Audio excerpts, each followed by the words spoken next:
국sun과학사입니다. 들어왔습니다. 자, 오늘 복수 문제는 생각보다 어려운 주제들이 많이 들어가 있어요. 꼼꼼히 여러 번 반복을 해서 좀 보셔야 될 듯 합니다. 자, 한번 들어가 보죠. 일단 첫 번째가 육계수예요. 육계수. 육계수 하면 6가지 수식이 중요한 게 아니라 3가지로 나누는 게 중요하죠. 미래가치로 만드는 수식, 현재가치로 만드는 수식, 그 다음에 응용된 수식으로 2가지, 저당상수, 기금계수. 활용을 어디다 합니까? 그러면 항상 미래가치야 미래가치 만드는 거고, 현재가치는 현재가치 만드는 건데, 저당상수는 대출을 받았을 때 매기 상환할 원리금을 구하는 거고, 기금계수는 내가 목표금액, 기금을 딱 만들고 싶으면 이 목표금액을 달성하기 위해서 은행에 적립해야 될 것들, 요런 걸 찾는 게 기금계수죠. 근데 관계는 항상 역수관계를 물어보는 거예요. 역수관계. 자, 01번. 현재 3억 원인 주택에 3년 후 주택가격을 추정합니다. 3년 후 주택가치니까 분명히 미래가치를 만드는 거예요. 그래서 내가계수가 들어가야 되고, 그 다음에 앞에 내가계수는 항상 일시불을 내가로 만들 수도 있고 연금을 내가로 만들 수도 있으니까 앞에 일시불이냐 연금이냐를 살펴야죠. 그랬더니 현재 3억 일시불 딱 하나의 금액이잖아요. 그래서 연금이 아니라 일시불의 내가계수를 활용해야죠. 틀렸어요. 그 다음에 매월 50만 원씩 3년간 들어옵니다. 이게 매월 따박따박 들어오는 거니까 이게 연금이죠. 연금. 그래서 연금의 형태로 들어올 것으로 예상되는 임대료 수입의 현재 가치를 찾는다고 되어 있어요. 그러니까 일단 현재 가치 계수가 들어와야 돼. 현재 가치 계수. 그럼 이제 현재 가치도 일시불이냐 연금이냐만 따져주면 되죠. 앞에 매월 따박따박 50만 원씩이니까 연금이죠. 연금. 그래서 연금의 현재 가치 계수 이렇게 돼야죠. 틀렸어요. 주택 마련을 위해서 은행으로부터 대출을 받은 가구가 매기 얼마씩 원리금을 상환해야 됩니까? 그러면 저당 대출과 관련된 수식, 저당 대출과 관련된 수식, 저당 상수가 곱해져야죠. 그 다음에 10년 후 주택을 구입하기 위해서 목돈을 마련하고자 합니다. 이게 목표금액, 기금이죠. 기금. 그래서 매년 적립해야 될 금액이 뭡니까? 그러면 채 기금계수, 그냥 기금을 만들 때 쓰는 수식, 이렇게 되는 겁니다. 자, 이번에는 관계, 역수관계. 역수관계는 일단 3가지가 중요해요.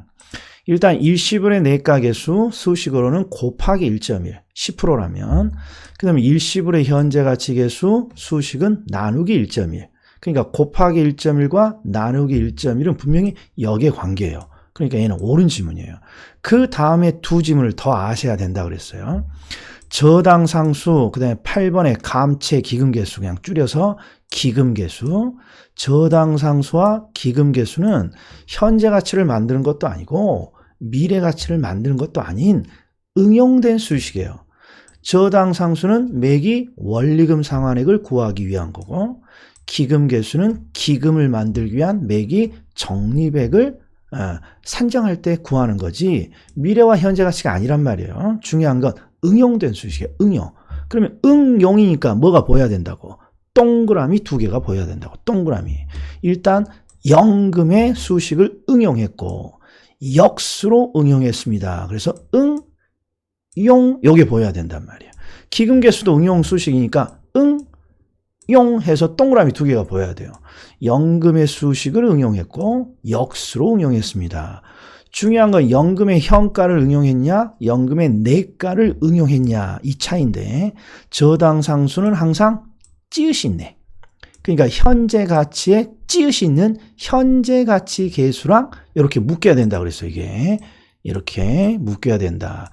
저당상수는 응용수식이니까 연금의 수식을 역수로 응용하는 건데, 저당상수니까 연금의 현재 가치 계수를 역수로 응용한 거죠. 기금계수는 기역, 니은 이렇게 암기를 한다 그랬어요. 자, 그럼 7번을 한번 풀어봐요. 은행으로부터 대출을 받은 가구가 매기 상환할 원리금이에요. 매기 상환할 원리금을 구해요. 그러니까 분명히 뭐가 들어가야 됩니까? 그러면 저당상수가 들어가야 돼요. 저당상수가. 근데 저당상수는 6번에서 연금의 현재 가치 계수의 역수잖아요. 그러니까 저당 상수가 들어갈 문구 대신에 출제자가 연금의 현재 가치 계수의 역수를 활용합니다. 그러면 옳은 지문이에요. 여기가. 대단히 상급 논점이죠. 연금의 현재 가치 계수. 자, 저당 상수는 연금의 현재 가치 계수 역수예요. 그러니까 저당 상수가 들어갈 자리에 연금의 현재 가치 계수의 역수를 쓴다. 이렇게 해도 틀리진 않았단 말이죠. 그럼 9번 더 보세요.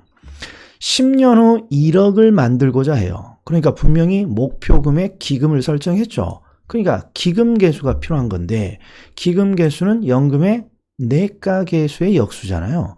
그러니까 연금의 내가 계수의 역수를 활용하여 구할 수 있다. 이것도 옳은 지문이에요. 이것도 대단히 어려운 지문이니까 5번, 6번, 7번, 8번, 9번 정리가 꼭 필요해요. 다시 우리 시험에 나오는 역수관계는 세 가지예요. 5번에 일시불의 내가와 일시불의 현가는 역수관계다. 그 다음에 6번 저당 상수는 연금의 현재 가치 계수의 역수이다. 8번 기금 계수는 연금의 내가 계수의 역수이다. 딱 이 세 가지예요. 이 세 가지로부터 응용된 게 7번, 9번이라는 거죠. 저당 상수 자리에 연금의 현재 가치 계수의 역수를 씁니다. 이게 저당 상수니까. 그 다음에 연금의 내가 계수의 역수입니다. 그러면 기금 계수죠. 이렇게 응용을 하기도 하더라. 자, 그 다음에 또 제가 허점을 좀 찔렀어요. 허점을. 투자의 현금 흐름 분석에서 보유기간은 잘 알고 있어요. 보유기간. 자, 보유기간 어떻게 알고 있냐. 일단 방이 다 꽉 찹니다. 내가 벌 수 있는 맥시멈 가능 총소득. 그런데 실제 내가 가져가는 건 공시를 뺀 나머지를 유효하게 가져가죠. 그래서 항상 보유기간의 현금 수지에서 우리가 벌 거 얼마나 법니까? 그러면 기본이 유효예요. 공시를 고려한 유효한 총소득. 여기서부터 이제 그죠? 실질적인 어떤 수익과 비용의 분석은 들어가는 거예요. 자, 유효 총소득이 나오면 항상 제가 세 가지 지출 항목을 찾죠. 첫 번째가 영업경비고, 두 번째가 은행에 갖다 주는 부채 서비스액이고, 세 번째가 영업소득세예요. 그래서 유효 총소득에서 영업경비 공제하면 순영업소득이고, 순영업소득에서 부채 서비스에 공제하면 세전이고, 세전에서 영업소득세 공제하면 세후단 말이에요. 딱 요 틀은 알고 있어. 그런데 이제 제가 살짝 출제자가 지금 매도, 지분복귀에 이런 표현이 나오잖아요. 매도 나오고 여기도 매도 나오고 지분복귀에 그러면 결국 기간 말의 현금 흐름이라는 거예요. 기간 말에. 그럼 항상 기간 말의 현금 흐름도 똑같은 구조예요. 일단 매도를 해서 내가 얼마 가져갑니까? 그럼 기본적으로 부동산 매도 가격이 내가 가져가는 일단 총소득이에요.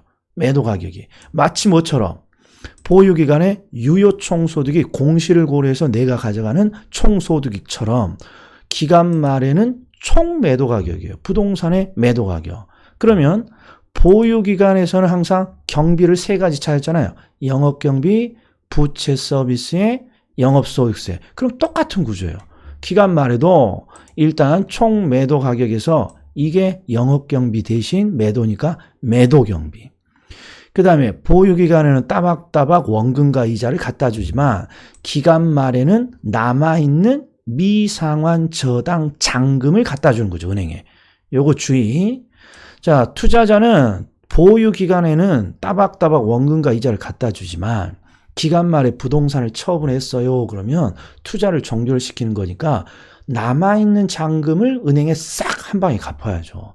이게 미상환 저당 잔금. 그리고 마지막에 보유기간은 영업소득세지만 여기는 양도소득세 또는 자본이득세 이렇게 들어가요. 그러니까 암기 코드는 일단 매매를 통해서 내가 얼마나 가져가니 부동산 매도 가격, 총 매도 가격. 거기서 경비 세 가지를 뺍니다. 매도 경비, 기간 말은 원금과 이자, 부채 서비스액이 아니라 미상환 저당 잔금, 그 다음에 영업소득세가 아니라 양도소득세 이렇게 기억을 해줘야 된다. 영업경비, 매도경비, 부채 서비스액, 저당 잔금, 영업소득세, 자본이득세. 그러면 결국 얘도 순, 전, 후 이렇게 되는 거죠. 가유, 순, 전, 후가 보유. 기간 말에는 가유자 떼고 순, 전, 후. 그러니까 결국 순전후 싸움이에요. 이쪽은 영업경비, 이쪽은 매도경비. 이쪽은 부채 서비스액, 이쪽은 남아있는 저당 잔금. 이쪽은 영업소득세, 여기는 양도소득세 또는 자본이득세. 이번 기회에 암기 좀 하자고요. 예. 자, 그 다음에 부동산 투자 분석 기법이에요. 부동산 투자 분석 기법은 일단 할인법과 비할인법인데, 자, 할인법. 할인법은 수익과 비용을 모두 현재 시점으로 다시 환산해서 투자를 분석하는 거죠. 현재 가치를 하는 법이죠. 할인법은 장래 예상되는 현금 유입, 이게 수익이죠. 현금 지출, 비용, 수익과 비용을 현재 가치로 모시게 하여 할인하여 분석하는 방법입니다. 이거 맞았죠. 그 다음에 할인법. 할인법은 화폐의 시간 가치를 고려하는 방법이죠. 자, 화폐의 시간 가치는 이자라 했어요. 이자. 이자를 고려한다는 건 결국 현재 가치 한다는 거고, 비할인법은 화폐의 시간 가치를 고려하지 않는 방법입니다. 자, 화폐의 시간 가치를 그러니까 이거 옳은 지문. 화폐의 시간 가치를 고려하는 방법은 네 가지가 있죠. 순현가, 수익성 지수, 내부 수익률법, 현가 회수 기간법. 다시 순현가, 수익성 지수, 내부 수익률법, 현가 회수 기간법. 순현가, 수익성 지수, 내부 수익률, 현가 회수 기간법. 네 가지가 있는 거죠. 자, 여기는 할인법에 대한 가장 기본적인 말 문제인데, 동일한 현금 흐름의 투자 아니라도 투자자의 요구 수익률에 따라 순현재 가치가 달라질 수 있습니다.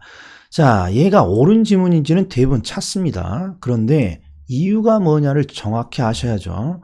투자자의 요구 수익률은 실무에서 요 요구 수익률을 뭘로 쓰는 거예요? 투자자의 요구 수익률을 우리는 항상 할인율로 쓰는 거죠. 할인율로. 항상 투자자의 요구 수익률을 우리는 할인율로 쓰는 거잖아요. 그러니까 할인율에 따라서 순현재 가치는 달라지죠. 근데 질문. 할인율이 올라갈수록 현재 가치는 어떻게 되나요? 요게 잘 나오죠. 할인율이 올라가면 올라갈수록 현재 가치는 어떻게 되옵니까? 떨어진다? 작아진다? 커진다? 작아진다. 항상 할인율은 깎는 율이라 해서 깎는, 제 얼굴에서 할인을 3% 깎는 거랑 50% 깎는 거랑 뭐가 더 작아져요? 50% 깎을 때 얼굴이 작아지잖아요.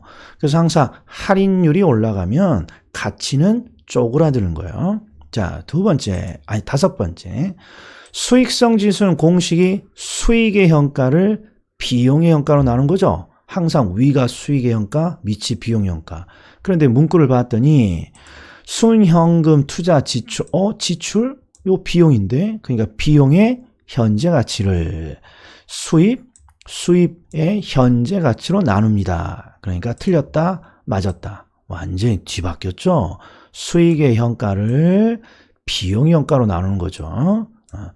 그 다음에 순현재 가치가 0입니다. 자, 순현재 가치는 수익에서 비용을 뺀 거죠. 그래서 순현재 가치가 0이라는 건 수익의 현가와 비용의 현가가 또이또이라는 거예요. 또이또이. 그럼 수익성 지수는 분수 형태니까 몇이 되는 것입니까? 1이 되는 거죠. 1이. 예. 그 다음에 내부 수익률을 항상 앞에 있는 요 문구가 중요하죠. 공식 내부로부터 수익률을 찾는 것입니다. 근데 공식이 뭐니? 그러면 순현가는 0이죠. 순현가를 0보다 작게 하는 게 아니라 순현가는 0, 수익성 지수는 1을 만드는 할인율이에요. 다시 내부 수익률은 공식이 순현가는 0, 수익성 지수는 1이니까 순현가를 0으로 만드는 할인율, 수익성 지수를 1로 만드는 할인율. 이렇게 가야죠. 틀렸죠. 자, 내부 수익률은 공식 내부에서 수익률을 찾아내는 건데 이 수익률은 기대 수익률을 의미합니다. 놓치면 안 되죠. 그러니까 결국 내부 수익률은 기대 수익률이라는 거야. 그러니까 결국 내부 수익률은 뭐랑 비교하는 것입니까? 그러면 요구 수익률이죠. 요구 수익률. 내부 수익률은 절대 놓치면 안 되는 거예요. 이 두 가지는. 자, 내부 수익률은 공식 내부로부터 기대 수익률을 찾는 거예요. 그러니까 내부 수익률 자체가 기대 수익률이에요. 기대란 말이 안 보이지만. 따라서 내부 수익률은 요구 수익률이랑 비교하는 거야. 그 다음에 9번은 계산 문제죠. 항상 이런 계산 문제를 보면 틀은 우리가 배운 대로 그대로예요. 항상 사업기간 1년이고 초기에 항상 현금 지출, 말기에 현금 유입. 자, 문제는 지문을 봤더니 순현재 가치 수익성 지수를 찾으라 그래요. 그러면 기본적으로 뭐가 돼야 됩니까? 요 표에 수익의 현가와 비용 현가를 표시할 수 있어야죠. 바로 요놈이요. 요렇게 바꿔줘야 돼요. 요렇게. 어떻게 바꾸니? 그러면 첫 번째. 초기 현금 지출은 그 자체가 비용의 현가예요. 그러니까 얘는 손대면 안 되는 거예요. 그냥 놔두면 돼. 그런데 말기 현금 유입은 이건 현재 가치가 아니잖아요. 그래서 요 놈을 현재 가치로 이렇게 바꿔줘야 돼요. 그래서 얼른 계산기를 들어서 요 비용 현가, 초기 현금 지출 앞에 수익 현가를 얼마나 빠르게 계산합니까? 이게 이 문제의 당락을 결정하는 거죠. 그래서 얼른 7,490만 원 나누기 1.07이죠. 7%니까. 나누기 1.07에서 7,000. 2675 나누기 1.07에서 2,500. 3210 나누기 1.07에서 3,000. 4815 나누기 1.07에서 4500. 이렇게 얼마나 빨리 수익의 현가를 찾아내는 것이냐. 이게 이 문제의 스피드와 결과되어 있죠.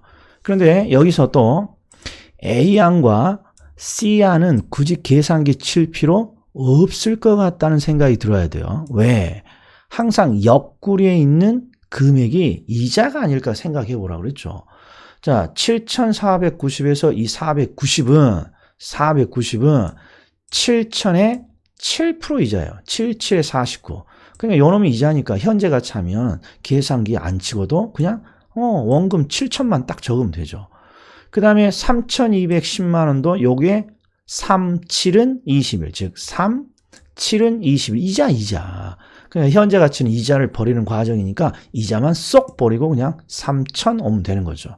그래서 순현가와 수익성 지수를 산정하면 이제 다 보이는 거죠. 1번. B와 C의 순현재 가치는 같습니다. B와 C의 순현재 가치는 같네요. 오른지만. 수익성 지수가 가장 큰 사업은 D입니다. 수익성 지수가 가장 큰 사업은 D입니다. D가 제일 크네요. 그 다음에 순현재 가치가 가장 큰 사업은 A입니다. A 맞았고. 그 다음에 수익성 지수가 가장 작은 사업은 C입니다. 맞았네요. 자, A의 순현재 가치는 D의 2배입니다. 이게 A의 순현재 가치고 D가 3,000인데 2배가 아니잖아요. 그래서 A가 틀린 지문인 거죠. 나머지는 다 맞고. 자, 그럼 다시 한번 정리합니다. 문제를 푸는 요령은 말기의 현금 유입을 빠르게 수익의 현가로 바꿔서 기록해주고, 그런 다음에 수익의 현가에서 비용의 현가를 빼면, 이게 비용의 현가니까요. 빼면 순현가고, 수익의 현가에서 비용의 현가를 나누면 수익성 지수예요. 그런데 여기서 제가 하나만 더 추가해 볼게요. 순현가가 가장 큰 방식은 뭡니까? 요놈이죠. A안. 그런데 수익성 지수가 가장 큰 대안은 D안이에요. 이게 착각하시면 안 돼요. A가 순현가가 크다 그래서 수익성 지수도 A가 큰 건 아니에요. 이게 출제자의 함정이에요. 그러니까 수익성 지수가 가장 큰 순현재 가치가 가장 큰 사업이 A다라고 했으니까 수익성 지수도 가장 큰 게 A여야지. 그래서 이걸 X 치는 순간 출제자 함정에 빠지는 거예요. 출제자 함정에. 자, 순현가와 수익성 지수는 분명히 다른 대안이에요. 그러니까 결과가 살짝 다를 수도 있다 이런 거예요. 꼭 해봐야 되는 거예요. 자, 그 다음에 여기는 비할인법이에요. 비할인법. 자, 일단 비할인법은 두 단계로 찾는다 했어요. 두 단계. 어떻게 두 단계로 찾니? 수익률과 승수는 원리가 있어요. 항상 세전이나 세후 등의 지분 수익은 지분 투자 금액과 비교를 하는 거죠. 그러니까 여기에 지분 투자 금액이 있으니까 분명히 어딘가에는 세전이나 세후가 있어야 돼요. 근데 없잖아요. 그러니까 너 틀린 거예요. 2번 명칭 이런 거 보기 전에도 명칭을 보기 전에 세전이란 게 있어요. 그러면 지분 투자 금액이 나와야 돼요. 그러니까 너 X예요. 그 다음에 승수도 마찬가지죠. 세후가 있어요. 그러니까 어딘가에는 지분 투자 금액이 있어야 돼요. 그러니까 너도 X예요. 자, 일단 이런 식으로 세전과 세후와 지분 투자 금액이 엮여 있느냐? 일단 이게 첫 번째 포인트예요. 근데 이걸로 정답을 찾을 수 없습니다. 그럼 이제 뭘 봐요? 명칭을 봐야 된다고, 이때. 근데 명칭을 보는 방법은 순소득률, 환원율. 제가 원하는 답은 이 두 개를 보면 뭐가 떠올라야 돼요? 수익률이에요. 수익률. 그러니까 수익률은 항상 수익 밑에, 그렇죠. 분수를 만들고 요 밑에 뭐가 들어가야 돼요? 투자 금액이 들어가야죠. 그리고 읽으면 돼요. 항상 투자 금액 붙어 읽는 거니까 투자 금액에 대한 순영업소득. 요 놈이 빠져야죠. 요 놈이 빠져야 되는 거죠. 그 다음에 세전현금 수지률도 수익률의 일종이에요. 정확히 말하면 지분 수익률. 그러니까 수익 밑에다가 투자 금액을 적죠. 그런데 여기는 세전이니까 지분 수익이니까 지분 투자 금액이죠. 그러니까 읽으면 지분 투자 금액에 대한 세전 현금 수지 비율. 즉 요 앞에 지분 투자 금액이 들어가야죠. 투자 금액이 아니라 지분 투자 금액. 승수는 수익의 크기를 알고자 하는 거예요. 투자 금액의 크기를 알고자 하는 거예요. 투자 금액이죠. 항상 승수는 투자 금액을 알고자 해요. 투자 금액의 크기를 알고자 해요. 투자 금액을 수익으로 나눈 거니까 이번에는 승수가 나오면 수익 앞에다가 분수를 만들어야 돼요. 그리고 이 위에 투자 금액을 이렇게 적는 거예요. 그러면 투자 금액을 총소득으로 나눈 값 이렇게 적어줘야죠. 뒤가. 그런데 총 투자 금액은 맞았는데 요게 틀렸잖아요. 총소득으로 나눈 값 이렇게 돼야죠. 요령 찾았다. 순소득 승수. 승수가 나왔네. 승수는 항상 투자 금액의 크기를 찾는 거예요. 이게 수익 앞에 분수를 만들고 앞에다가 투를 적어 놔야죠. 시험지에. 그래서 투자 금액을 순영업소득으로 나눈 값이야. 요 놈이 빠져야죠. 요 놈이. X죠. 그 다음에 세후 현금 흐름 승수도 마찬가지예요. 일단 승수니까 위에 투자 금액이 올라가야죠. 투자 금액. 자, 그런데 투자 금액이 세후니까 지분 투자 금액이 올라가야죠. 그래서 지분 투자 금액을, 이거 틀렸네요. 총 투자 금액이라고 나왔으니까 지분 투자 금액을 세후 현금 흐름으로 나눈 값. 이렇게 돼야죠. 틀렸어요. 6번. 순영업 소득이 부채 서비스액을 감당할 수 있습니까? 이게 바로 부채 감당률이네요. 공식은 손부채, 손으로 부채를 붙입니다. 부채 감당률.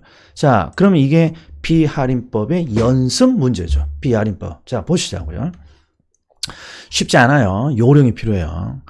투자자 갑은 4억의 오피스텔에 투자하기 위해서 2억을 대출받았습니다. 그럼 딱 보니까 지금 대부 비율, 부채 비율을 물어보고 있으니까 대부 비율, 부채 비율을 항상 T자를 그리고 여기가 부동산 가격이죠. 그러니까 4억 여기 들어가야죠. 그 다음에 대출이 지금 2억을 받았으니까 대출이 여기에 2억 이렇게 가고 그럼 내 돈은 결국 밑에 2억이 되겠네. 2억이. 자, 그러면 첫 번째 대부 비율이 뭡니까? 그러면 4억을 대출받기 위해서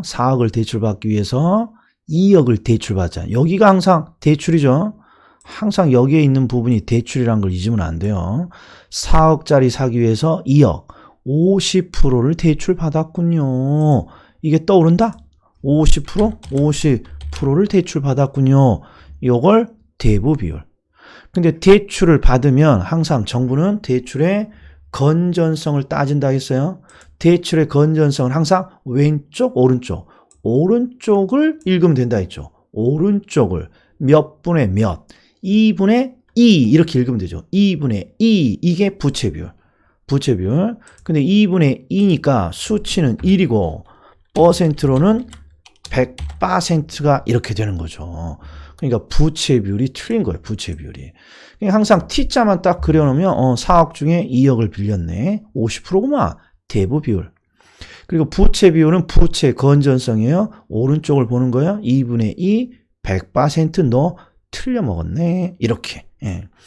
그 다음에 자본 환원이율이 보이면 쫄면 안 되고, 환원이율은 뭘 부르는 용어예요? 수익률. 그러면 수익률을 분석해 봐야죠. 자, 투자 금액은 분석했고, 수익을 봤더니, 오피스텔은 매년 4천의 순영업 소득이 나오고, 저당 지물액은 1,000만 원입니다. 그러면 여기서도 한 가지 더 분석할 게 있어야죠. 항상 얼마를 벌었니의 수익은 순영업 소득으로 측정해요. 순영업 소득. 이게 기준이에요. 그리고 이 순영업 소득을 은행과 내가 나눠 가져가는 거죠. 은행이 가져가는 게 저당 지불액 1,000만 원이에요. 그럼 내가 가져가는 세전 현금 수지는 3천인 거죠. 내가 가져가는 세전 현금 수지는 3천인 거죠. 이렇게 딱 정리가 되면 이제 읽어보자고요. 환원이율은 수익률이야. 그러면 얼마를 투자했니 봤더니 4억짜리 투자했구나. 얼마를 벌었니? 그러면 순영업 소득을 대답하니까 4천만 원이에요. 4억을 투자해서 그 10%인 4천을 벌었군요. 옳은 지문이죠. 그 다음에 환원이율은 다른 말로 요놈이죠.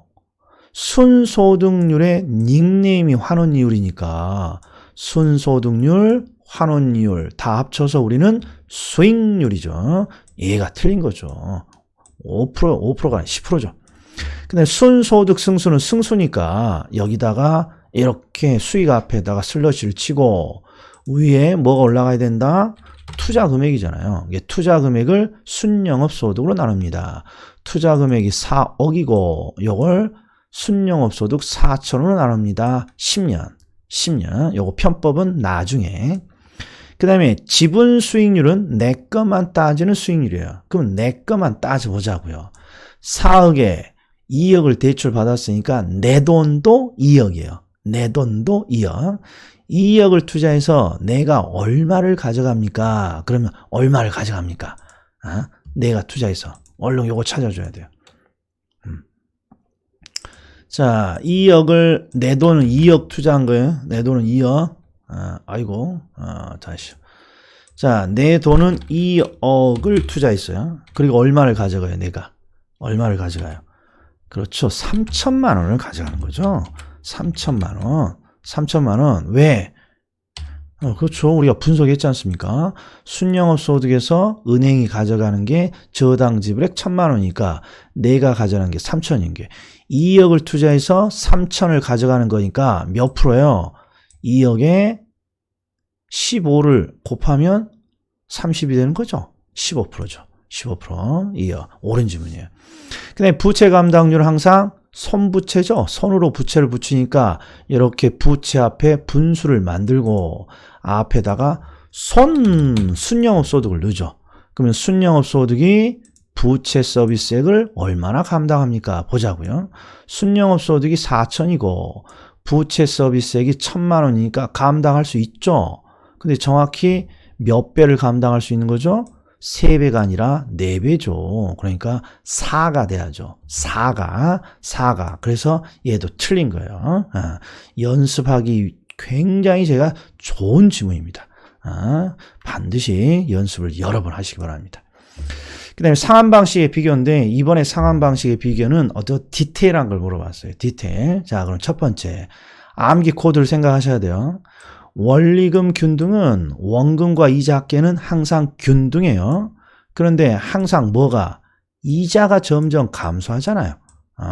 그러니까 원금은 점점 상승해야죠. 그래야 둘이 합치면 균등이 되니까. 그래서 이자 지급액은 점점 감소하고 원금 상환액은 점점 증가합니다.